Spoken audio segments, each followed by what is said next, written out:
আজ আমরা দেখতে চলেছি 2014 সালে রিলিজ হয় একটি অসাধারণ মুভি, যার নাম হলো ইস্ট সাইড সুশি, যেখানে এমন একজন মাস্টার শেফকে দেখানো হয়েছে যার কিনা ছোটবেলা থেকেই রান্নার প্রতি ছিল এক অন্যরকম আকর্ষণ। কিন্তু তার পরিবার অনেক দরিদ্র হওয়ার কারণে সে কোনোমতে ফুটপাতে ফল বিক্রি করে তার সংসার চালাত, যেটা তাকে রান্না থেকে অনেক দূরে সরিয়ে দিয়েছিল। তবে তার ভেতরে ছিল রান্নার বিশেষ কিছু গুণ। সে যে কোনো রেসিপি একবার তৈরি করতে দেখলে সেটা সঙ্গে সঙ্গে সে ঠিক হুবহু তৈরি করতে পারে। এমনকি সে যে কোনো কাজই এতটা দ্রুত সময়ে করতে পারে যেটা খুব কম মানুষের পক্ষেই সম্ভব। যদিও সে ছিল একজন মেক্সিকান নাগরিক, কিন্তু সবসময় তার আকর্ষণ ছিল জাপানিজ খাবারের প্রতি। তাই সে জাপানের সবচাইতে শ্রেষ্ঠ শেফ হতে চাইত। কিন্তু একজন ভিনদেশী মানুষ হয়ে জাপানের সবচাইতে শ্রেষ্ঠ শেফ হওয়া মোটেও কোনো সহজ কথা ছিল না, কারণ জাপানিজ খাবার তৈরি করা ছিল অনেক কঠিন একটি ব্যাপার। তবে তারপরও সে তার স্বপ্ন পূরণের জন্য হাজারো বাধা বিপত্তি পেরিয়ে কোনোমতে পৌঁছে যায় জাপানের সবচাইতে বড় ইন্টারন্যাশনাল কুকিং কম্পিটিশনে, যেখানে তাকে লড়তে হবে বিশ্বজয়ী কয়েকজন শেফের সঙ্গে। তবে ফুটপাতের একজন ফল বিক্রেতা থেকে সে কিভাবে এত বড় একটি ইন্টারন্যাশনাল কুকিং কম্পিটিশনে পৌঁছে গিয়েছিল আর বিশ্বজয়ী শেফদের সঙ্গে রান্নার লড়াই করে সে কি নিজেকে শ্রেষ্ঠ শেফ হিসেবে প্রমাণ করতে পেরেছিল, সেটাই আমরা দেখব এই মুভিটিতে। তাহলে চলুন ঘুরে আসা যাক জীবনযুদ্ধে হার না মানা এক রাঁধুনির গল্প থেকে। তো গল্পটি শুরু হয় জাপানের একটি শহরে, যেখানে আমরা জোয়ানা নামক একটি মেয়েকে দেখতে পাই। প্রতিদিনের মতোই জোয়ানা খুব সকালবেলায় ঘুম থেকে ওঠে আর সে তাড়াতাড়ি করে রান্নাবান্না শেষ করে সোজা তার কাজে চলে যায়। জোয়ানা তার পরিবারকে নিয়ে জাপানেই থাকে, তবে সে কিন্তু জাপানিজ ছিল না, বরং সে ছিল একজন মেক্সিকান নাগরিক। তবে সে তার পরিবারকে নিয়ে বহু বছর ধরে এখানে থাকে। তার পরিবার বলতে শুধুমাত্র তার বাবা এবং তার একমাত্র মেয়ে রয়েছে। বর্তমানে তার হাজবেন্ড নেই, তাই সে একজন সিঙ্গেল মাদার। তবে সে তার এই ছোট্ট পরিবারকে নিয়ে খুব সাধারণভাবেই জীবনযাপন করে। কিন্তু তাদের আর্থিক অবস্থা খুব একটা ভালো ছিল না, তাই সংসার চালানোর জন্য জোয়ানা ছোট্ট একটি ভ্যানে করে রাস্তার পাশে ফল বিক্রি করে এবং ফলের পাশাপাশি সে জুসও বিক্রি করে থাকে। প্রতিদিন সকালবেলা সে নিজে গিয়ে সবচাইতে ফ্রেশ ফলগুলো নিয়ে আসে। জোয়ানার বাবা একজন শপকিপার, সে একটি শপে কর্মরত আছেন। সে প্রতিদিন জোয়ানাকে যথাসম্ভব সাহায্য করে সোজা সে তার কাজে চলে যায়। আর জোয়ানা তার মেয়েকে স্কুলে দিয়ে এসে ফল বিক্রি করে। তবে জোয়ানা তার বাবাকে এই বয়সে এতটা পরিশ্রম করতে নিষেধ করে। সে তাকে বোঝানোর চেষ্টা করে যে সে নিজেই সবকিছু সামলে নিতে পারবে, কিন্তু তার বাবা খুব ভালো করেই তার মেয়ের কষ্টটা বোঝে। তো সারাদিন ফল বিক্রি শেষ হলে জোয়ানা প্রতিদিন তার বাবার জন্য অপেক্ষা করে আর তারা বাবা মেয়ে মিলে একসঙ্গে বাড়িতে ফিরে আসে। তো আজকেও যখন জোয়ানা রাস্তার পাশে বসে তার বাবার জন্য অপেক্ষা করছিল, ঠিক তখনই তার কাছে কয়েকজন ছেলে আসে। জোয়ানা যখন তাদেরকে ফল রেডি করে দিচ্ছিল, তখন তারা জোয়ানাকে আজে বাজে ইঙ্গিত দিতে থাকে এবং তারা তাকে অনেক বাজে ভাষায় কথা বলে। আর এক পর্যায়ে তারা তার গায়ে হাত দিতে চাইলে জোয়ানা এতে প্রচণ্ড রেগে যায় আর সে একাই তাদের সবাইকে মারতে শুরু করে এবং তাদেরকে সেখান থেকে চলে যেতে বলে। কিন্তু তারা আসলে ছিল এখানকার গ্যাংস্টার, তাই তাদের কাছে বন্দুক ছিল। তো একজন লোক এখানে জোয়ানার দিকে বন্দুক তাক করে আর বলে যে জোয়ানা যেন তার কাছে থাকা সমস্ত টাকা তাদেরকে দিয়ে দেয়, তা না হলে তারা এখনই তাকে গুলি করে মেরে ফেলবে। কিন্তু জোয়ানা যখন তাদের কথায় রাজি হয় না, তখন তারা জোয়ানাকে মারধর করে তার কাছ থেকে সমস্ত টাকা নিয়ে পালিয়ে যায়। এমনকি তার ভ্যানে যত রকমের ফলমূল এবং জিনিসপত্র ছিল তারা সেগুলো পর্যন্ত নিয়ে যায়। তবে এমন ঘটনা জোয়ানার সঙ্গে আরও বেশ কয়েকবার ঘটেছে। কিন্তু এবার যখন তার বাবা এই সমস্ত কিছু জানতে পারে, তখন সে তাকে নিয়ে অনেক বেশি দুশ্চিন্তায় পড়ে যায়। তাই সেখানে জোয়ানাকে বলে, তোমার কাল থেকে আর কোথাও যেতে হবে না, তোমার জায়গায় আমি ফলের বিজনেস করব, পার্ট টাইম শপকিপারের কাজ করব আর বাকি সময়টুকুতে ফল বিক্রি করব। তা না হলে এভাবে চলতে থাকলে যে কোনো দিনই তোমার অনেক বড় বিপদ হয়ে যেতে পারে। জোয়ানা তখন তাকে বলে, এত কিছুর পরও তুমি ফল বিক্রির কথা আবারও কিভাবে বলছো বাবা? আমার জীবনে ঝুঁকি থাকলে তোমারও তো জীবনের ঝুঁকি থাকবে। তাছাড়া দেখতেই তো পেলে ওরা ভ্যান থেকে সমস্ত জিনিস নিয়ে গিয়েছে। এখন চাইলেও এত সহজেই বিজনেস শুরু করা সম্ভব নয়। আর তাছাড়া আমি আর এই ধরনের বিজনেস করতে চাই না, কারণ ফলের বিজনেসে সেল হলেও অনেক ফলই নষ্ট হয়ে যায়। এতে আমি লসটাই বেশি দেখতে পাচ্ছি। তাই আমি এমন কিছু করতে চাই যেখানে আমি মোটামুটি ভালো স্যালারিও পাবো আর আমার জীবনেরও সেফটি থাকবে। তুমি আমাকে নিয়ে একদমই চিন্তা করো না বাবা, আমি কয়েকদিনের মধ্যেই ভালো একটা চাকরির ব্যবস্থা করে ফেলবো। এবার পরের দিনই জোয়ানা একটি জিম সেন্টারে কাজ পেয়ে যায়। সে সেই জিমের ক্লিনার হিসেবে কাজ শুরু করে। আর সেই জিমে কাজ করার বেশ কিছুদিন পর সে যখন তার বাড়িতে ফিরছিল, তখন সে একটি রেস্টুরেন্টের সামনে একটি জবের বিজ্ঞাপন দেখতে পায়, যেখানে লেখা ছিল যে রেস্টুরেন্টের জন্য কর্মচারীর প্রয়োজন। জোয়ানা তখন প্রায় বেশ কিছুক্ষণ ধরে রেস্টুরেন্টের সামনে দাঁড়িয়ে থাকে। তার কাছে রেস্টুরেন্টে সবকিছুই অনেক ভালো লেগে যায়। আসলে এই রেস্টুরেন্টটি অনেক পপুলার একটি রেস্টুরেন্ট ছিল। তবে রেস্টুরেন্টটি পপুলার ছিল সুশি নামক এক ধরনের খাবারের জন্য, যেটা মূলত জাপানের অনেক ট্রেডিশনাল একটি খাবার। জোয়ানা দেখতে পায় যে রেস্টুরেন্টের ভেতরে প্রচুর পরিমাণে ভিড় লেগে আছে। সে এতেই বুঝতে পারে যে রেস্টুরেন্টটি আসলে কতটা পপুলার। তাছাড়া এখানকার বিভিন্ন ধরনের খাবার দেখে জোয়ানা অনেক বেশি ইমপ্রেস হয়ে যায়। তাই সে ডিসাইড করে যে সেই রেস্টুরেন্টটিতে কাজ করবে, কারণ খাবারের প্রতি তার আলাদা এক ধরনের টান রয়েছে। এ কারণে পরের দিন সকালবেলায় সে এখানে চলে আসে, আর সে সেখানে কর্মরত একজন মহিলাকে জানায় যে রেস্টুরেন্টের বাহিরে থাকা জবের বিজ্ঞাপন দেখে সে এখানে এসেছে, তার একটি কাজের অনেক প্রয়োজন। তবে মহিলাটি তখন তাকে বলে, আসলে এখন আমাদের বিশেষ কিছু অকেশন চলছে, তাই আমাদের রেস্টুরেন্টটিতে প্রচুর পরিমাণে কাস্টমার আছে। এ কারণে শেফ থেকে শুরু করে কর্মচারীরা পর্যন্ত এতটাই ব্যস্ত যে অন্য কোনো দিকে মনোযোগ দেওয়ার তাদের কোনো সময় নেই। এমনকি জবের জন্য যে ইন্টারভিউ নেবে সেও এখন খাবারের বিভিন্ন মেনু তৈরি করতে ব্যস্ত। তাই ইন্টারভিউ কয়েকদিনের জন্য হোল্ড করে রাখা হয়েছে। আপনি চাইলে কিছুদিন পরে এসে ট্রাই করতে পারেন। একথা শুনে জোয়ানা সেখান থেকে চলে যায়। এ ঘটনার পর প্রায় বেশ কিছুদিন সময় পার হয়ে যায়। তো জোয়ানা একদিন তার বাবাকে জানায় যে সে সেই জিমের ক্লিনারের চাকরি ছেড়ে দিয়েছে। তার বাবা তখন তার কাছে এর কারণ জানতে চায়। জোয়ানা তখন তাকে বলে, আসলে আমি একটি রেস্টুরেন্টে জবের বিজ্ঞাপন দেখেছি, সেখানে একজন অ্যাসিস্ট্যান্ট শেফের প্রয়োজন, আর সেটা হচ্ছে এখানকারই একটি পপুলার সুশি রেস্টুরেন্ট। রেস্টুরেন্টের নাম হচ্ছে ওসাকা। আমার কাছে মনে হয় যে আমার জন্য হয়তো রেস্টুরেন্টের কাজই অনেক সহজ হবে। কিন্তু তার বাবা তখন তাকে বলে, তুমি যে রেস্টুরেন্টের কথা বলছো সেটা তো একটি জাপানিজ রেস্টুরেন্ট। তোমার হয়তো কোনো ধারণাই নেই যে জাপানিজরা কত অদ্ভুত অদ্ভুত খাবার খায়। তাদের সেই সমস্ত খাবারের সঙ্গে তুমি নিজেকে খাপ খাইয়ে নিতে পারবে না। আসলে তার বাবার কাছে মনে হতো যে জাপানিজরা হয়তো অদ্ভুত অদ্ভুত খাবার খায়, তাদের খাবারে হয়তো কোনো স্বাদই নেই। কিন্তু জোয়ানা তার বাবাকে বুঝিয়ে বলে, সে এখানে বলে, আসলে কোনো দেশের খাবারই অদ্ভুত নয় বাবা, আমরা সেই সমস্ত খাবারের সঙ্গে অভ্যস্ত নই বলেই আমাদের এমন মনে হয়। আর আমি সেই রেস্টুরেন্টে গিয়ে তাদের সেই খাবারগুলোর দিকে লক্ষ্য করেছি। খাবারগুলো দেখতে অনেক বেশি সুন্দর, প্রত্যেকটি খাবারেই যেন আলাদা আলাদা সৌন্দর্য লেগে আছে। আমি অন্তত একবার সেখানে জব করার ট্রাই করে দেখতে চাই। এবার দেখতে দেখতে ইন্টারভিউয়ের দিন চলে আসে। জোয়ানা অনেক এক্সাইটেড হয়ে ইন্টারভিউ দিতে যায়। আর এখানে ইন্টারভিউ নিচ্ছিল রেস্টুরেন্ট মালিকের ওয়াইফ, তার নাম ছিল মিয়াকো। মিয়াকো এখানে জোয়ানাকে জাপানিজ খাবারের ব্যাপারে নানা ধরনের প্রশ্ন করে। তবে জোয়ানা জানায় যে তার একটু সময়ের প্রয়োজন, সে খুব অল্প দিনের মধ্যেই জাপানিজ খাবারের ব্যাপারে সবকিছু শিখে নেবে। এরপর মিয়াকো জানতে চায় যে তার কি কোনো রেস্টুরেন্টের কিচেনে কাজ করার অভিজ্ঞতা আছে। জোয়ানা জানায় যে সে দুটো রেস্টুরেন্টে কাজ করেছে, কিন্তু সেগুলো জাপানিজ রেস্টুরেন্ট ছিল না। আসলে আমি আমাদের রেস্টুরেন্টের কিচেনের জন্য কোনো মহিলাকে নিতে চাইছি না। আমাদের জন্য একজন পুরুষ সরকার হলে সবচাইতে বেশি ভালো হয়, কারণ আমাদের রেস্টুরেন্টে সবসময় প্রচুর পরিমাণে কাস্টমার থাকে, আর তাই এখানকার কিচেনে কাজ করাটা মহিলাদের জন্য বেশ কঠিন একটি ব্যাপার। কিন্তু জোয়ানা বলে যে তার পরিশ্রম করে অভ্যেস আছে, তার উপর যতই কাজের প্রেশার থাকুক না কেন সে পুরোপুরিভাবে দায়িত্ব নিয়ে সব কাজগুলো করবে। কিন্তু তারপরও মিয়াকো যখন তাকে জব দিতে চাইছিল না, তখন জোয়ানা তাকে অনেক অনুরোধ করে। সে তাকে বলে, আসলে এই জবটি আমার জন্য অনেক প্রয়োজন। আমি একজন সিঙ্গেল মাদার, আমার একটা ছোট্ট মেয়ে আছে, আর পরিবারের সমস্ত দায়িত্বই আমার উপর। দয়া করে আমাকে একটি কাজ দিন। মিয়াকোরিতে জোয়ানার প্রতি মায়া হয়। সে তখন জোয়ানাকে তাদের রেস্টুরেন্টে কাজ দিয়ে দেয়, কিন্তু কোনো শেফ অ্যাসিস্ট্যান্ট হিসেবে নয়, তাকে এখানকার ডিশ ওয়াশার হিসেবে কাজ দেয়া হয়। তবে জোয়ানা তাতেই খুশি ছিল, কারণ তার কাছে মনে হচ্ছিল যে একদিন সেই ছোট পদ থেকেই অনেক বড় একটি পদে যাবে। তো জোয়ানাকে এবার রেস্টুরেন্টের কিচেনে নিয়ে আসা হয়, যেখানে রেস্টুরেন্টের বাকি কর্মচারীরাও ছিল। জোয়ানাকে সবার সঙ্গে পরিচয় করিয়ে দেয়া হয়।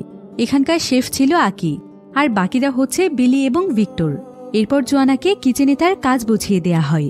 তো জোয়ানার এই রেস্টুরেন্টে কাজ করতে করতে প্রায় বেশ কয়েকদিন সময় পার হয়ে যায়। এবার একদিন তাদের রেস্টুরেন্টে প্রচুর পরিমাণ মানুষের ভিড় ছিল, তাই খাবারের অর্ডারও এত পরিমাণ এসেছে যে আকি একা হাতে সবকিছু সামলে নিতে পারছিল না। তাই সে আজকে জোয়ানাকে ডিশ ওয়াশিং বাদ দিয়ে তার কাজে সাহায্য করতে বলে। জোয়ানাও এতে বেশ খুশি হয়ে যায়। আকি জোয়ানাকে সবজি কেটে দিতে বলে, সেটাকে দেখিয়ে দেয় যে কিভাবে কাজটি করতে হবে। এরপর জোয়ানা যখন সবজিগুলোকে চপিং করছিল, তখন সেটা দেখে আকি অনেক ইমপ্রেস হয়ে যায়, কারণ জোয়ানা এই কাজটি অনেক ভালোভাবেই করতে পারছে। আকি তখন জোয়ানাকে বলে যে কয়েকদিন যেন সে রেস্টুরেন্টে আধা ঘন্টা আগে আসে, কারণ সে তাকে এমন কিছু জিনিস শেখাতে চায় যেটার মাধ্যমে জোয়ানা আকির অনেক কাজেই হেল্প করতে পারবে। এবার কাল যখন জোয়ানা আধা ঘন্টা আগে আসে তখন আকি তাকে সবচাইতে ফ্রেশ মাছ চেনার কিছু উপায় শিখিয়ে দেয়। সে তাকে বোঝায় যে কিভাবে মাছের চোখ এবং পেট দেখার মাধ্যমে খুব সহজেই বোঝা যায় যে মাছটি ফ্রেশ আছে কিনা। এভাবে আস্তে আস্তে আকি জোয়ানাকে আরও বেশ কিছু টেকনিক শেখাতে থাকে। এরপর একদিন রেস্টুরেন্টে সমস্ত ওয়ার্কাররা মিলে একসঙ্গে লাঞ্চ করছিল। তবে এই লাঞ্চের প্রায় সমস্ত খাবারগুলোই ছিল জাপানিজ ট্রেডিশনাল ফুড। কিন্তু জোয়ানার কাছে মনে হচ্ছিল যে খাবারগুলো হয়তো একদমই টেস্টি নয়, তাই সবাই এখানে খাবার খেলেও সে চুপচাপ বসেছিল। আকি তখন জোয়ানার প্লেটে একটি খাবার উঠিয়ে দিয়ে বলে, তুমি চাইলে আমাদের সবচাইতে ট্রেডিশনাল ফুড সুশি ট্রাই করতে পারো। জোয়ানা তখন তাকে বলে, আমি আসলে সুশি একদমই খাই না। একদিন আমি কৌতূহলবশত একটি শপ থেকে সুশি নিয়ে ট্রাই করেছিলাম, কিন্তু আমার কাছে একদমই ভালো লাগেনি। আকি তখন তাকে বলে, আসলে সবগুলোতে যে সমস্ত সুশি পাওয়া যায় সেগুলো কিন্তু সঠিক নিয়মে ট্রেডিশনাল পদ্ধতিতে তৈরি করা হয় না। তাই যখন নতুন কোনো মানুষ সব থেকে সুশি ট্রাই করে তখন তাদের মনেও ঠিক তোমার মতোই সুশির প্রতি অন্যরকম ধারণা তৈরি হয়। সুশি হলো এমন একটি খাবার যেটা পারফেক্টভাবে তৈরি করা না গেলে সেটার কোনো স্বাদই থাকে না। শপে থাকা সুশিগুলো তো তারা শুধুমাত্র সেল করার জন্য তৈরি করে। তুমি এই সুশিটি একবার ট্রাই করে দেখো, এটা একদম ট্রেডিশনাল পদ্ধতিতে তৈরি করা হয়েছে। একথা শুনে জোয়ানা তখন এখানকার সুশি ট্রাই করে, আর তার কাছে এই সুশিটি এত পরিমাণ টেস্টি মনে হয় যে সে আরও কিছু সুশি তার প্লেটে উঠিয়ে নেয়। তবে জোয়ানা এখানে ভালোভাবে চপস্টিক ব্যবহার করতে পারছিল না, তাই সেদিন বাড়িতে ফেরার পর রাতের বেলা জোয়ানা সঠিকভাবে চপস্টিক ব্যবহার করার পদ্ধতি শিখছিল এবং সে একটি জাপানিজ খাবারের বইয়ের মাধ্যমে বিভিন্ন ধরনের জাপানিজ ডিশের নাম এবং রেসিপি মুখস্থ করছিল। এবার পরের দিন সকালে জোয়ানা যখন রেস্টুরেন্টে যায় তখন আকি তাকে সবজি কাটার বিভিন্ন টেকনিক শিখিয়ে দেয়। সে তাকে স্পেশাল একটি টেকনিকের মাধ্যমে শসা কাটা শেখায়, যেখানে ছুরি দিয়ে খুবই সাবধানতার সাথে অনেক পাতলা এবং লম্বা করে শসা কাটতে হয়। আর এভাবে শসা কাটলে নাকি খাবারের স্বাদ এবং সৌন্দর্য দুটোই বেড়ে যায়। তবে এভাবে শসা কাটতে জোয়ানার অনেক অসুবিধা হচ্ছিল। আকি তখন তাকে বলে যে জোয়ানার এই কাজটি করতে হলে তাকে তার চাকুটি পরিবর্তন করতে হবে। সে যদি কার্বন স্টিল দিয়ে এই কাজটি করে তাহলে এটা তার জন্য অনেক সহজ হবে। এবার আজকেও যখন দুপুরবেলা তারা সবাই মিলে একসঙ্গে লাঞ্চ করছিল তখন আকি দেখতে পায় যে জোয়ানা আজকে অনেক পারফেক্টভাবে চপস্টিক ব্যবহার করতে পারছে, কিন্তু এখনও সে কিভাবে পারফেক্টভাবে সুশি খেতে হয় সেটা পুরোপুরিভাবে জানে না। আকি তখন তাকে বলে, সুশি খাওয়ার আগে সুশির প্রত্যেকটি পিসকে খুব ভালোভাবে সয়া সসের মধ্যে ডুবিয়ে নিলে সেটা খেতে অনেক টেস্টি হয়। জোয়ানা তখন ঠিক সেভাবেই সুশি খেলে সে খুব ভালোভাবেই বুঝতে পারে যে সুশি আসলে কতটা টেস্টি।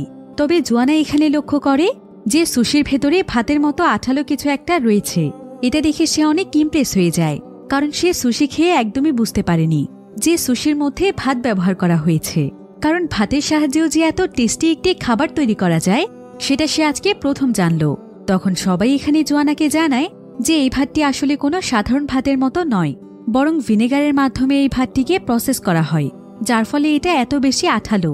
তো আজকে ভালোভাবে সুশি খেয়ে সুশির প্রতি জোয়ানার অনেক বেশি আকর্ষণ তৈরি হয়।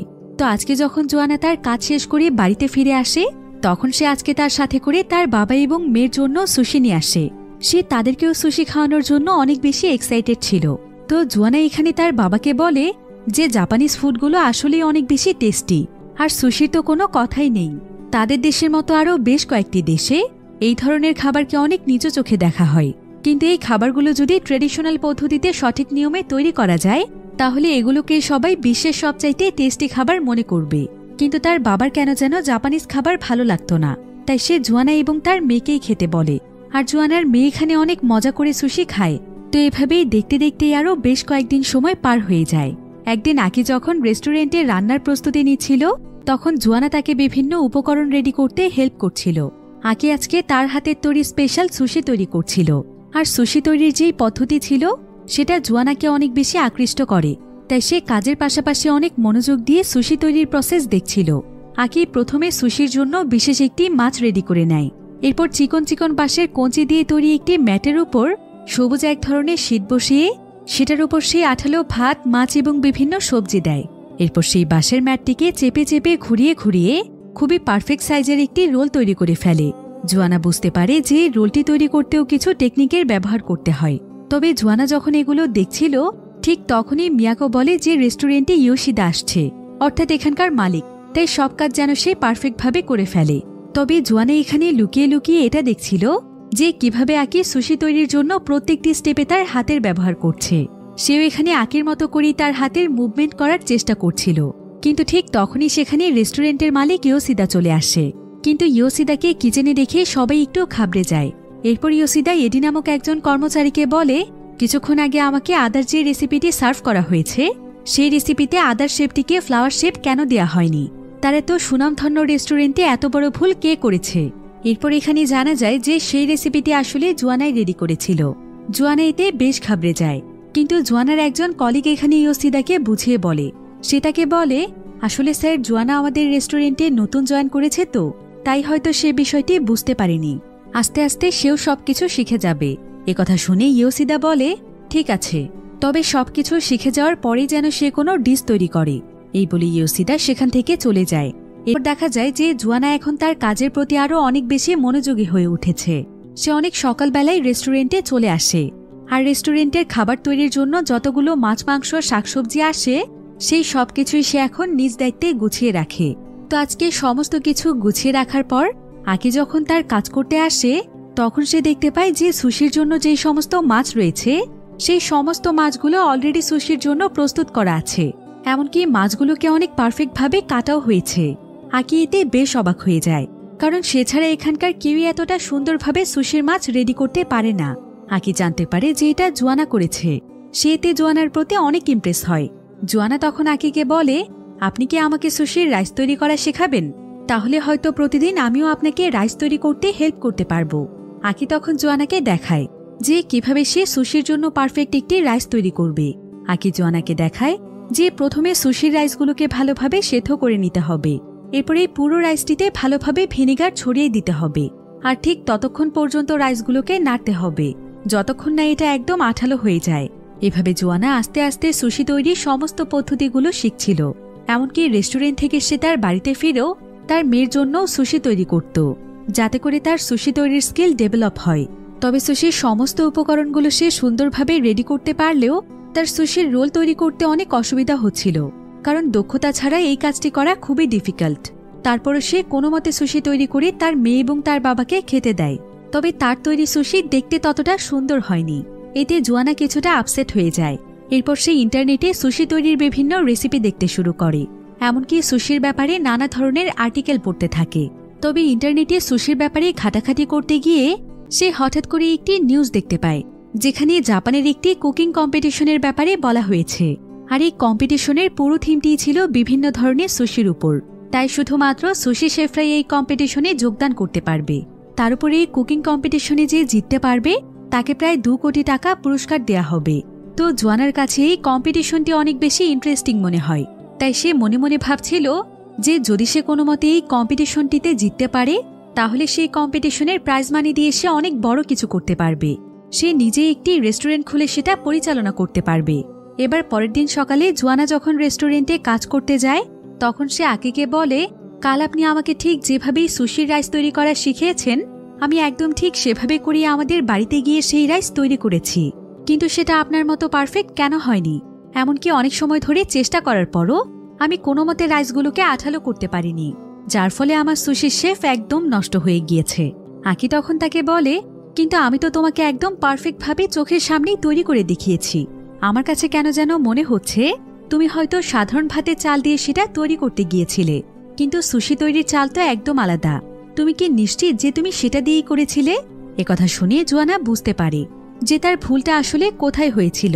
তবে এখানে একজন মহিলা কর্মচারী জোয়ানাকে বলে, আসলে আমরা মেয়েরা চাইলেও ছেলেদের মতো পারফেক্ট সুশি তৈরি করতে পারবো না, কারণ তাদের শরীরে আমাদের চাইতেও প্রচুর পরিমাণে শক্তি থাকে, যেটা দিয়ে প্রেশার ক্রিয়েট করলে রাইসও অনেক ভালো হয়, আর সুশির রোলের সবকিছু একদম পারফেক্টভাবে একে অপরের সঙ্গে লেগে থাকে। তো এবার কাজ করার সময় জোয়ানা আকিকে সেই কুকিং কম্পিটিশনের ব্যাপারে বলে, যেটা মূলত সুশি শেফদের জন্যই আয়োজন করা হয়েছে। জোয়ানা আকিকে বলে, আমি আজ পর্যন্ত আপনার মতো পারফেক্ট সুশি বানাতে কাউকেই দেখিনি। আপনি কিন্তু চাইলে সেই কম্পিটিশনে অনায়াসে যোগদান করতে পারেন। কম্পিটিশনের প্রাইজ মানি কত জানেন? প্রায় 2 কোটি টাকার মতো। আর 2 কোটি টাকা জিততে পারলে আপনাকে আর এখানকার শেফ হয়ে থাকতে হবে না। আপনি নিজেই অনেক বড় কিছু করতে পারবেন। আর আমার বিশ্বাস আছে যে আপনি সেখানে গেলে অবশ্যই জিতে আসতে পারবেন। আকি তখন তাকে বলে, এই কম্পিটিশনের ব্যাপারে তোমার অনেক আগেই আমি জেনেছি, কিন্তু আমার ওই সমস্ত কম্পিটিশনে যাওয়ার কোনো আগ্রহ নেই। আমি আমার লাইফটাকে অনেক এনজয় করি। এই যে প্রতিনিয়ত এত এত মানুষের জন্য সুশি তৈরি করি, আর তারা আমার হাতে সুশি খেয়ে আমাকে এতটা পছন্দ করে।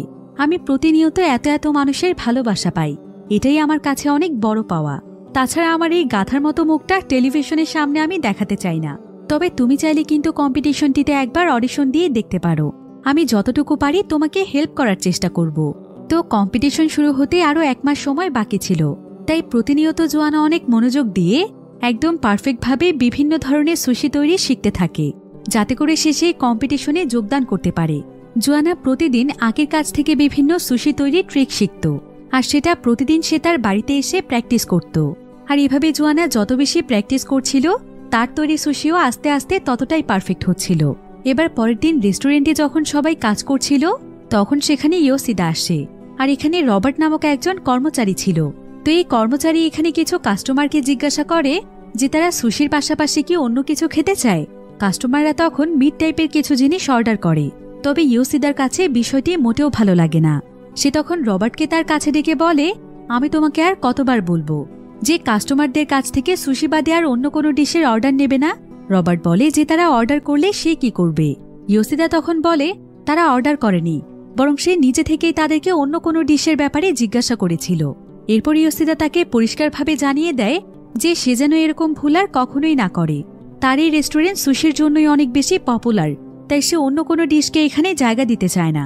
যদিও এই রেস্টুরেন্টে জাপানি সমস্ত খাবারই পাওয়া যায়, কিন্তু ইয়োশিদার মেইন ফোকাস ছিল শুধুমাত্র সুশির দিকে। অন্যদিকে আমরা জোয়ানাকে দেখতে পাই। জোয়ানা স্পেশাল একটি সুশি তৈরি করে তার বাবা এবং তার মেয়েকে টেস্ট করতে দেয়। তবে এখানে তার বাবার অনেক মন খারাপ ছিল। জোয়ানা তখন এটার কারণ জানতে চাইলে তার বাবা তখন তাকে বলে যে আজকে তার বেতন থেকে 10% টাকা কেটে নেওয়া হয়েছে তার সামান্য একটু ভুলের জন্য। তারা এমনটা কিভাবে করতে পারে বাবা? তারা তো তোমাকে খুব বেশি স্যালারিও দেয় না। তার বাবা তখন তাকে বলে, আমরা যদি আবারও আমাদের ফলের বিজনেসে ফিরে যাই, তাহলে সেই সব থেকে আমি চাকরি ছেড়ে দেব আর পার্ট টাইম আমি ফলের বিজনেস করব। কিন্তু জোয়ানা তার বাবাকে এই কাজটি করতে দিতে চায় না, কারণ আশেপাশে থাকা বিভিন্ন বখাটে ছেলেদের কারণে তার বাবার জীবন অনেক বেশি ঝুঁকির মধ্যে পড়ে যাবে। তাই জোয়ানা এখন অনেক বেশি দুশ্চিন্তায় পড়ে যায়। এবার পরের দিন দেখা যায় তাদের রেস্টুরেন্টে প্রচুর পরিমাণ মানুষের ভিড় ছিল, কিন্তু তাদের রবার্ট নামক যে কর্মচারী ছিল সে আজকে রেস্টুরেন্টে আসেনি। আর আকির প্রায় সমস্ত কাজে সেই সাহায্য করত। তাই রবার্ট না আসার কারণে আকির উপর কাজের অনেক প্রেসার পড়ে যায়। তাই এই সুযোগে জোয়ানা আকিকে হেল্প করতে আসে। সেদিন জোয়ানার করা সেই ভুলের কারণে তার আকির সঙ্গে কাজ করা নিষেধ ছিল, তবে রবার্ট না আসায় আজকে সে কাজ করার অনুমতি পায়। জোয়ানা আকিকে বলে যে সে পারফেক্টভাবে সুশি তৈরি করা শিখেছে। তাই আকি তখন জোয়ানাকে সুশি তৈরি করতে বলে, আর সে নিজে অন্যান্য সব ডিশ তৈরি করতে থাকে। এরপর জোয়ানা এক এক করে সুশি তৈরি করছিল। আকি দেখতে পায় যে সত্যিই জোয়ানার সুশি বানানোর স্কিল অনেক ইমপ্রুভ হয়েছে, এমনকি সে এটা অনেক দ্রুত করতে পারছে, যার ফলে জোয়ানার জন্য আজকে তার কাজে অনেক হেল্প হয়। এবার সারাদিন তাদের ডিউটি শেষ হলে আকি আজকে জোয়ানার সামনে মাথা নিচু করে তাকে ধন্যবাদ জানায়। এমনকি সে তার অনেক প্রশংসাও করে, কারণ তার তৈরি সুশিগুলো একদম পারফেক্ট ছিল। এরপর আকি জোয়ানাকে টিপসও দেয়। জোয়ানা এতে বেশ খুশি হয়ে যায়, আর সে আকিকে বলে, আমি কালও আপনাকে আপনার কাজে হেল্প করতে চাই। কিন্তু আকি তখন তাকে বলে, তোমার মতো এরকম একজন হেল্পিং পার্সন পেলে তো আমার অনেক ভালোই হয়, কিন্তু মিস্টার ইয়োশিদা এটা অ্যালাউ করবে না। তুমি তো জানোই সে তোমার উপর রেগে আছে। জোয়ানা তখন আকিকে বলে, আমি আপনাকে একটি কথা বলতে চাই আকি। আপনাকে দেখে আমার মনে অনেক বড় একটি স্বপ্ন তৈরি হয়েছে। আমিও আপনার মতো ঠিক এরকমই স্বাধীনভাবে জীবন কাটাতে চাই, এত এত মানুষের ভালোবাসা নিয়ে বাঁচতে চাই। আমি চাই আপনার মতোই এখানকার শেফ হতে। ঠিক আপনি যেভাবে সুশির মাধ্যমে মানুষের ভালোবাসা অর্জন করেছেন, আমিও সেটাই করতে চাই। আমি যদি এখানকার একজন সুশি শেফ হই, তাহলে আপনার কি এতে কোনো আপত্তি আছে? আকি তখন তাকে বলে, আমার কোনো আপত্তি নেই, এতে বরং আমি অনেক খুশি হব। তুমি চাইলে কিন্তু আমি তোমার অ্যাসিস্ট্যান্ট শেফও হতে পারি। কিন্তু সমস্যা কি জানো? তুমি তো একজন মেক্সিকান নাগরিক, কিন্তু মিস্টার ইয়োশিদা সুশির জন্য শুধুমাত্র জাপানিজদেরকেই অ্যালাউ করে, কারণ তার ধারণা যে জাপানিজ ট্রেডিশনাল ডিশগুলো শুধুমাত্র জাপানি শেফের জন্যই চলবে। জোয়ানা তখন তাকে বলে, কিন্তু আমি মনে করি খাবারের টেস্টটাই আসল। যদি খাবারের স্বাদ দিয়ে মানুষের মন জয় করা যায়, তবে সেই রেস্টুরেন্টের খাবার পপুলার হয়। তাই আমি আমার সর্বোচ্চটা দিয়ে চেষ্টা করব মিস্টার ইয়োশিদার বিশ্বাস অর্জন করার, যাতে করে সে আমাকে এই রেস্টুরেন্টে সুশি শেফের পদটি দেয়। যদি তুমি এটা সত্যিই করতে পারো, তাহলে আমি অনেক খুশি হব জোয়ানা। তুমি আসলে অনেক স্ট্রং একটি মেয়ে। আর তুমি যেহেতু এই রেস্টুরেন্টের একজন সুশি শেফ হতে চাও, তাই আমি এখন থেকে সুশির পরিবর্তে অন্য খাবারগুলোতে ফোকাস করব আর তোমাকে সবচাইতে টেস্টি সুশি বানানো শেখাবো, যাতে করে সত্যিই তুমি তোমার স্বপ্ন পূরণ করতে পারো। এবার পরের দিন যখন রেস্টুরেন্টে আকি সবার অর্ডার নিচ্ছিল, তখন গতকালকের মতো আজকেও জোয়ানা তাকে খাবার তৈরি করতে হেল্প করছিল। তবে সে খাবারগুলো তৈরি করছিল কিচেনের মধ্যে লুকিয়ে লুকিয়ে, যাতে করে মিস্টার ইয়োশিদা এটা জানতে না পারে। কিন্তু আজকে হঠাৎ করে কিচেনে মিস্টার ইয়োশিদা চলে আসে আর সে জোয়ানাকে খাবার তৈরি করতে দেখে ফেলে। সে এতে জোয়ানার উপর ভীষণ রেগে যায় আর সে তাকে বলে, আমি না তোমাকে বলেছি যে তুমি অন্য কাজ করবে? জোয়ানা তখন ইয়োশিদাকে বলে, আপনি আমার সঙ্গে কেন এমন করছেন? আমার ছোট্ট একটু ভুলের জন্য আমার পেছনেই পড়ে আছেন। আমি আমার কাজের মাধ্যমে আমার পজিশন চেঞ্জ করতে চাই। কিন্তু মিস্টার ইয়োশিদা তখন বলে, যদি তোমার এমন কোনো উদ্দেশ্য থেকে থাকে যে তুমি এখানকার সুশি শেফ হবে, তাহলে আজকে আমাদের রেস্টুরেন্ট ছেড়ে অন্য রেস্টুরেন্টে চলে যাও। এখানে কখনোই তোমাকে অ্যালাউ করা হবে না। জোয়ানা তখন ইয়োশিদার হাতে তার তৈরি একটি খাবার দিয়ে চলে যায়। কিন্তু ইয়োশিদা সেই খাবারটিকে টেস্ট করা তো দূরের কথা, বরং সে খাবারগুলোকে ডাস্টবিনে ফেলে দেয়। তবে ইয়োশিদার কথায় জোয়ানা অনেক কষ্ট পেয়েছিল। তাই পরের দিন যখন আকি জোয়ানাকে তার কাজে হেল্প করতে বলে, তখন জোয়ানা তাকে জানায় যে সে আজ থেকে শুধুমাত্র তার দায়িত্বে থাকা কাজটুকুই করবে। সে আর কখনো তাকে খাবার তৈরিতে হেল্প করবে না, আর সে নিজেও কখনো এখানে খাবার তৈরি করার চেষ্টাও করবে না, কারণ এতে করে আকি এবং তার দুজনেরই চাকরি চলে যেতে পারে।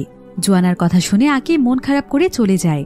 কিন্তু কিছুক্ষণ পরেই জোয়ানা আবারও নিজের মধ্যে আত্মবিশ্বাস নিয়ে আসে আর সে আকিকে আবারও খাবার তৈরিতে হেল্প করতে যায়। আর আকি এখানে জোয়ানাকে এটা ফিল করানোর চেষ্টা করে যে একজন শেফ হওয়া কতটা সম্মানের, যাতে করে জোয়ানা আবারও তার মাঝে আত্মবিশ্বাস ফিরে পায়। তবে এমন সময় সেখানে মিস্টার ইয়োশিদা আসলে একজন কাস্টমার ইয়োশিদার কাছে এসে বলে, আপনাদের রেস্টুরেন্টে খাবার তৈরি করতে মেক্সিকান নাগরিকও কাজ করে, কিন্তু আমরা তো জানতাম এখানকার সব শেফই জাপানিজ। আমরা কি কোনো মেক্সিকান মানুষের কাছ থেকে জাপানিজ খাবারের টেস্ট পাবো? ইয়োশিদা তখন বিষয়টি এড়িয়ে যাওয়ার চেষ্টা করে, কিন্তু এতে করে সে জোয়ানার প্রতি আরও রেগে যায়। এরপর দেখা যায় মিস্টার ইয়োশিদা শেফের পোশাক পরে আকির কাছে চলে আসে আর সে আকিকে বলে যে এতগুলো বছর ধরে আকির উপর সে ভরসা করেছিল, কিন্তু আকি কিনা এখন এতটা দায়িত্বহীন হয়ে পড়েছে। সে কিভাবে একজন মেক্সিকান মানুষকে খাবার তৈরি করতে দিচ্ছে? সে কি জানে না যে এটা একটি জাপানিজ রেস্টুরেন্ট? আকি যদি এমন করতে থাকে তাহলে ইয়োশিদা নিজেই শেফের কাজ করবে। তবে আকি এখানে ইয়োশিদাকে বোঝানোর চেষ্টা করছিল যে জোয়ানা একজন মেক্সিকান নাগরিক হলেও সে কতটা পারফেক্টভাবে জাপানিজ খাবার তৈরি করতে পারে, আর তার হাতে সুশিও কতটা টেস্টি হয়। যদি জোয়ানাকে কিছুদিনের জন্য হলেও শেফের দায়িত্ব দেয়া হয়, তাহলে জোয়ানার খাবারও মানুষের কাছে পপুলার হয়ে যাবে। এদিকে এই সমস্ত কিছু লুকিয়ে লুকিয়ে দেখছিল জোয়ানা। এরপর আকি যখন জোয়ানার কাছে আসে, তখন জোয়ানা তাকে বলে যে আকি যেন এখন থেকে তার কাছ থেকে দূরে থাকে। আকি যেন শুধুমাত্র তার কাজের দিকেই ফোকাস করে। সে জোয়ানার কথা যেন না ভাবে, কারণ জোয়ানা নিজেই নিজের জন্য লড়তে চায়। জোয়ানা তার জন্য তাকে বিপদে ফেলতে চায় না। আর সে যদি নিজের যোগ্যতায় এখানকার শেফ হতে পারে, তাহলে এটা তার জন্য আরও বেশি সম্মানজনক হবে। এখন এত কিছুর পর জোয়ানার মাথায় এক ধরনের জেদ চেপে বসে। সে ডিসাইড করে যে সে সেই কুকিং কম্পিটিশনে যাবে এবং সেখানে উইনার হয়ে এটা সে প্রমাণ করে দেবে যে সে মেক্সিকান হলেও জাপানিজ খাবার তৈরিতে সে কতটা এক্সপার্ট। তাই সে কুকিং কম্পিটিশনের ব্যাপারে অনেক রিসার্চ করে সোজা সে সুপার শপে চলে যায় এবং সেখান থেকে তার প্র্যাকটিসের জন্য প্রয়োজনীয় জিনিসপত্র কিনে আনে। সে তার বাড়িতে বসে ট্রেডিশনাল সুশির পাশাপাশি নিজে থেকেই এক্সপেরিমেন্ট করে করে নানা ধরনের সুশি তৈরি করতে থাকে। আসলে সেই কুকিং কম্পিটিশনে অডিশন দেওয়ার জন্য কয়েকটি সুশির ভিডিও তৈরি করে তাদেরকে পাঠাতে হবে। তাই জোয়ানা অনেক মনোযোগ দিয়ে সেই ভিডিওগুলো তৈরি করে ফেলে আর সেটাকে অডিশনের জন্য পাঠিয়ে দেয়। আর এই ভিডিও তৈরিতে তাকে হেল্প করেছিল তার মেয়ে এবং তার বাবা। এমনকি তার বাবা আজকে তার হাতে তৈরি সুশি খেয়েও দেখে আর তার কাছেও এটা ভীষণ ভালো লেগে যায়। এরপর জোয়ানা তার তৈরি এই স্পেশাল সুশিগুলো নিয়ে সোজা আকির কাছে টেস্ট করানোর জন্য নিয়ে আসে। এমনকি সে মিস্টার ইয়োশিদাকেও টেস্ট করে দেখতে বলে, কিন্তু মিস্টার ইয়োশিদা তার কোনো কথাই শুনতে চায় না।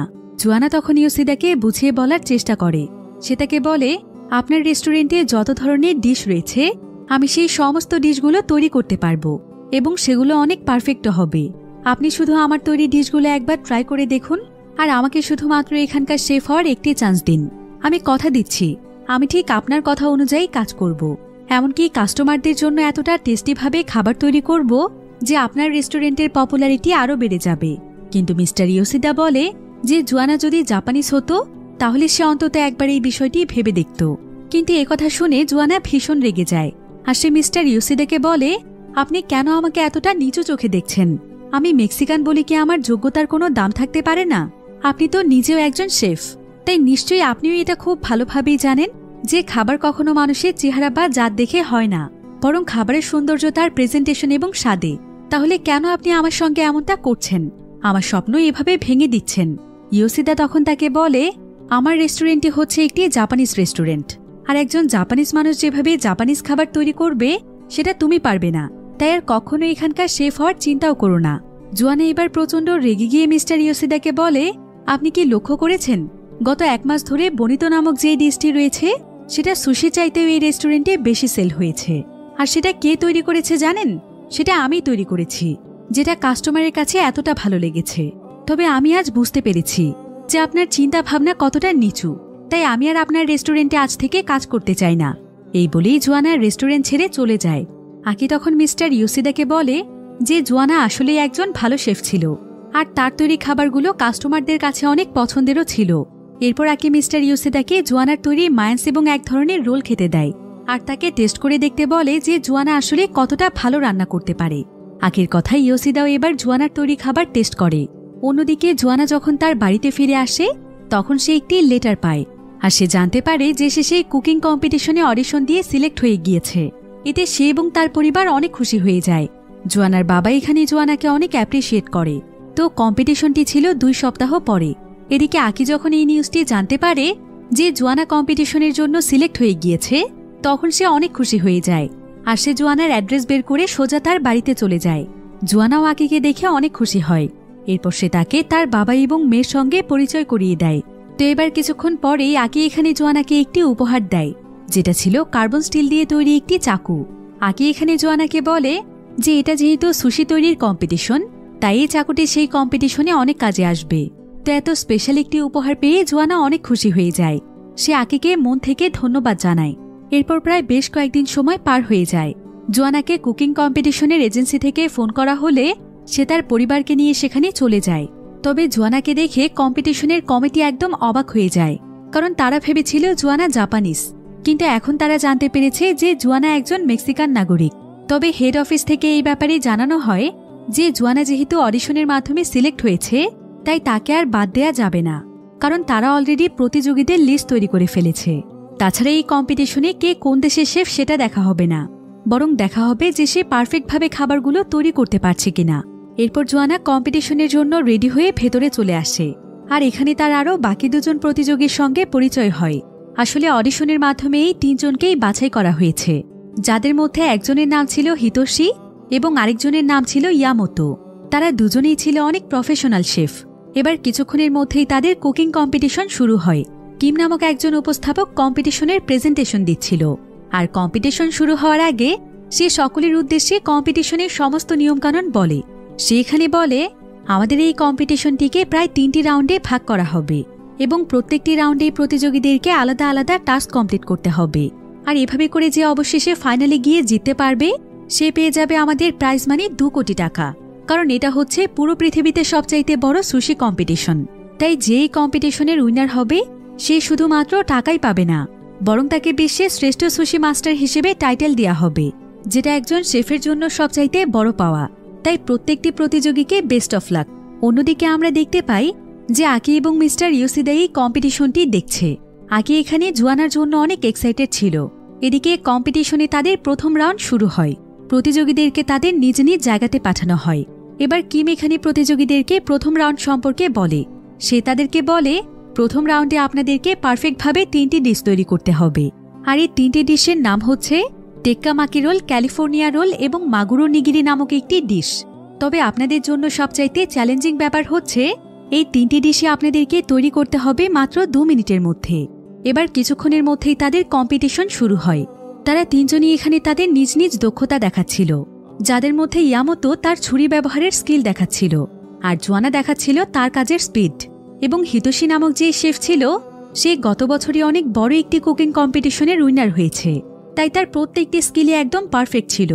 আর কম্পিটিশনের পাশাপাশি যখন তাদের ইন্টারভিউ নেওয়া হচ্ছিল তখন জোয়ানা এখানে বলে, একটি পারফেক্ট সুশির মূল বিষয়বস্তু হচ্ছে ফ্রেশ সবজি, ফ্রেশ মাছ এবং ফ্রেশ রাইস। আর সেই সাথে একটি দক্ষ হাতের স্কিল। এই কয়েকটি বিষয় মিলে একটি পারফেক্ট সুশি তৈরি হয়। তবে দুজন শেফ মাগুরো নিগিরি রেসিপিটি তৈরি করতে পারলেও জোয়ানা এই রেসিপিটি সম্পর্কে জানতই না। তবে তারপরে সে মাত্র কয়েক সেকেন্ড তাদেরকে ফলো করে হুবহু তাদের মতোই রেসিপিটি তৈরি করে ফেলে। আর একদম 2 মিনিটের মধ্যেই তারা তিনজনই তাদের টাস্ক কমপ্লিট করতে পারে। কিন্তু জোয়ানা যেহেতু তাদেরকে ফলো করে রেসিপিটি তৈরি করেছে, তাই তাদের চাইতে কয়েক সেকেন্ড বেশি সময় লেগে যায়। এরপর জাজরা তাদের ডিশগুলো টেস্ট করতে আসে। এদিকে উপস্থাপক কিম এখানে বলে যে তাদেরকে প্রথম রাউন্ডের পয়েন্ট দেয়া হবে তাদের খাবারের টেস্ট এবং তাদের টেবিল কতটা ক্লিন রয়েছে সেটার উপর। আর এখানে দেখা যায় যে জোয়ানার টেবিল সবচাইতে বেশি ক্লিন ছিল, কারণ জোয়ানা আগে থেকেই যে কোনো কাজই পরিষ্কারভাবে করত। আর তার খাবারের টেস্টও এখানে একদম পারফেক্ট ছিল। তাই প্রথম রাউন্ডে বাকি দুজন শেফের চাইতে জোয়ানার নাম্বার কিছুটা এগিয়ে ছিল। এবার কিছুক্ষণের জন্য তাদের বিরতি দেওয়ার পর আবারও শুরু হয় দ্বিতীয় রাউন্ড, যেটার নাম হচ্ছে দ্য স্পিড অব কাৎসুরা মুকি। এই রাউন্ডে দেখা হবে যে তাদের তিনজনের মধ্যে কে সবচাইতে দ্রুত সময়ে একটি শসাকে অনেক পাতলা এবং লম্বা করে স্লাইস করতে পারে। অর্থাৎ এটা ছিল সেই টেকনিক যেটা আগে একবার জোয়ানাকে শিখিয়েছিল। তো জোয়ানা এখানে আকির দেয়া সেই কার্বন স্টিলের ছুরিটি ব্যবহার করে, আর সে আকির বলা সেই সমস্ত ট্রিকগুলো মনে করতে থাকে যেটা আকি জোয়ানাকে শসা কাটার সময় শিখিয়েছিল। এখানে প্রত্যেকটি শেফই একদম পারফেক্টভাবে তাদের শসাগুলোকে স্লাইস করছিল, কারণ তারা সবাই ছিল অনেক প্রফেশনাল। এবার খুবই অল্প সময়ের মধ্যে তারা সবাই তাদের টাস্ক কমপ্লিট করে ফেলে। এবার জাজরা যখন তাদের পারফরমেন্স জাজ করে, তখন দেখা যায় যে প্রত্যেকটি শেফই একদম একই সময়ে তাদের টাস্ক কমপ্লিট করেছে। তাই জাজরা তখন কার স্লাইস করা শসা সবচাইতে পাতলা হয়েছে সেটার উপর ভিত্তি করে নাম্বার দিতে থাকে। এরপর দেখা যায় যে তাদের সবার মধ্যে জোয়ানার স্লাইস করা শসাটি সবচাইতে পাতলা হয়েছে এবং তার স্লাইস করা শসাটির লেন্থও ছিল অনেক লম্বা। তাই সেকেন্ড রাউন্ডে উইনার হয় জোয়ানা। এতে জোয়ানা এবং তার পরিবার সহ আকিও অনেক খুশি হয়ে যায়। আর মিস্টার ইয়োশিদাও এখানে জোয়ানার স্কিল দেখে বুঝতে পারে যে জোয়ানা আসলেই কতটা ভালো একজন শেফ। এরপর কিছুক্ষণের মধ্যেই তাদের ফাইনাল রাউন্ড শুরু হয়। কিম এখানে প্রতিযোগীদেরকে উদ্দেশ্য করে বলে যে ফাইনাল রাউন্ডে তাদেরকে এমন একটি ডিশ তৈরি করতে হবে যেটা হবে শুধুমাত্র তাদের নিজেদের আবিষ্কার। আর তাদেরকে এখান থেকে যে সমস্ত ইনগ্রেডিয়েন্টস দেওয়া হবে সেই সবকিছু মিলিয়েই নিজেদের মতো করে পারফেক্ট একটি ডিশ তৈরি করতে হবে। আর এই ডিশটির প্রধান উপকরণ হবে কিং স্যালমন, যেটা বৃহৎ আকৃতির রুই জাতীয় একটি মাছ। তবে তাদের ডিশটি অবশ্যই সুশি টাইপের হতে হবে। তো এবার কিছুক্ষণের মধ্যেই তাদের ফাইনাল রাউন্ডও স্টার্ট হয়ে যায়। জোয়ানা এখানে চিন্তা করে যে সুশি তো এমনিতেই অনেক বেশি টেস্টি, তাই সে সুশি তৈরির কোনো প্রসেসকেই মডিফাই করবে না। সে শুধুমাত্র সেম প্রসেস ফলো করে কিছু ইনগ্রেডিয়েন্টস যুক্ত করবে। এতেই সবচাইতে টেস্টি এবং নিউ টাইপের একটি সুশি রেডি হয়ে যাবে। তো তাদের প্রত্যেককেই আলাদা আলাদা রকমের উপকরণ দেওয়া হয়েছে। জোয়ানা চিন্তা করতে থাকে যে কোন কোন উপাদান অ্যাড করলে তার সুশি টেস্টি হবে। সেই সমস্ত উপকরণ দেখিয়ে জোয়ানার মাথায় একটি আইডিয়া আসে। আসলে মেক্সিকোতে এক ধরনের সস পাওয়া যায় যেটা ওয়ার্ল্ড ওয়াইড অনেক ফেমাস, আর সে সেই সসটি খুব ভালোভাবেই তৈরি করতে জানে। তাই জোয়ানা এখানে সেই সমস্ত উপকরণকে কাজে লাগিয়ে খুবই টেস্টি একটি সস তৈরি করে ফেলে এবং সেটা সে তার সুশির মধ্যে অ্যাড করে দেয়। আর বাকি শেফরাও তাদের আইডিয়াকে কাজে লাগিয়ে নতুন কিছু ডিশ তৈরি করে ফেলে। এরপর তাদের সবার ডিশ যখন তৈরি হয়ে যায়, তখন জোয়ানার ডিশ তৈরি হয়ে গেলেও সে তাড়াহুড়ো করতে গিয়ে একটি ভুল করে ফেলে। সে তার হাতে থাকা চপস্টিকগুলো সেখানে থাকা ভাতের মধ্যে ঢুকিয়ে দেয়, যেটা দেখে জাজরা সহ সবাই একদম অবাক হয়ে যায়। কারণ জাপানে আসলে ভাতকে অনেক বেশি সম্মানের চোখে দেখা হয়, তাই ভাতের মধ্যে এভাবে চপস্টিক ঢুকিয়ে দেয়াটা জাপানিজদের কাছে অনেক বেশি অসম্মানজনক। তারা মনে করে এতে করে ভাতের অসম্মান হয়। এরপর ফাইনাল রাউন্ডের ডিশগুলোকে জাজ করা হয়। প্রত্যেকটি শেফ তাদের ডিশগুলোর ব্যাপারে ডিটেলসে জাজদেরকে বলছিল। হিতোশি এখানে বলে তার এই ডিশের উপরের খোলসটি একদম চিজ দিয়ে তৈরি এবং সে কিং স্যালমন মাছটিকে এখানে পুর হিসেবে ব্যবহার করেছে। আর উপরে সে বিশেষ একটি পদ্ধতি ব্যবহার করে লাল রং নিয়ে এসেছে, যেটা খেতেও অনেক বেশি টেস্টি। তাই তার এই ডিশের নাম হচ্ছে রেড সামুরাই। এবার আসে জোয়ানার পালা। জোয়ানা এখানে বলে যে সে কম্পিটিশনের নিয়ম অনুযায়ী কিং স্যালমনকেই প্রধান উপকরণ হিসেবে রেখেছে। আর তার এই সুশির উপরে যে আবরণটি রয়েছে সেটার উপরে সবুজ শীতটি সে নিজেই তৈরি করেছে এবং রাইসের জায়গায় সে কিং স্যালমনকেই উপরের স্থানে রেখেছে। আর ভেতরে সে বিশেষ একটি সস এবং বাকি উপকরণগুলো ব্যবহার করেছে। তার এই ডিশটির নাম হচ্ছে গ্রিন স্যালমন সুশি। এই সুশিটি খেতেও যেমন টেস্টি, ঠিক তেমনি শরীরের জন্য অনেক বেশি হেলদি। এরপর আসে শেফ ইয়ামোতোর পালা।